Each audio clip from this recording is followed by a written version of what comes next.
બાદરપુર સંખેડાને જોડતો ઓરસંગ નદી પરનો આશરે 55 થી 60 વર્ષ જૂના બ્રિજના પિલ્લરો ખુલ્લા થઈ જતા બ્રિજ જોખમી બન્યો છે। વડોદરા નજીક પાદરામાં ગંભીરા બ્રિજ તૂટી પડવાની ઘટના બાદ તંત્રને ધ્યાન દોરવા આવી બીજી ઘટના ન સર્જાય તે હેતુથી TNN ન્યૂઝ બાદરપુરથી સંખેડાને જોડતો ઓરસંગ નદીનો બ્રિજ જે મેવાસ વિસ્તાર માટે જીવાદોરી ગણાય છે તે નદીના બ્રિજની મુલાકાતે પહોંચી હતી। 200 મીટરથી વધુ લાંબો આ બ્રિજ લગભગ 65 વર્ષ જૂનો છે અને બ્રિજના નીચેના પિલ્લરો ખુલ્લા થઈ જતા તેમજ બ્રિજ એટલો સાંકડો છે કે બે ભારે વાહનો એકસાથે પસાર થાય ત્યારે દ્વિચક્રી વાહન ચાલકોને મુશ્કેલી પડે છે। બ્રિજની બંને બાજુની ઘણી બધી જગ્યાએ પેરાપેટ તૂટેલી હાલતમાં છે। બ્રિજ પરથી વાહનો પસાર થાય ત્યારે કંપન અનુભવાય છે જે મુસાફરોમાં ભયનો માહોલ સર્જે છે।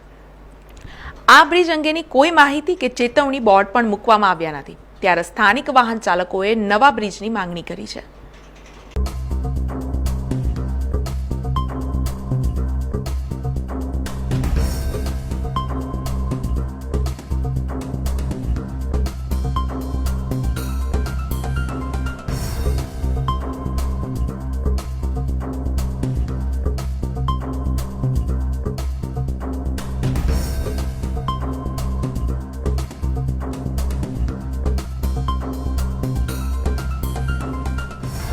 સમાચારોના સતત અપડેટ માટે TNN ન્યૂઝને YouTube પર સબસ્ક્રાઇબ કરી બેલ આઇકોન પ્રેસ કરો અને અમારી સાથે જોડાયેલા રહો Facebook, Instagram અને Twitter ઉપર।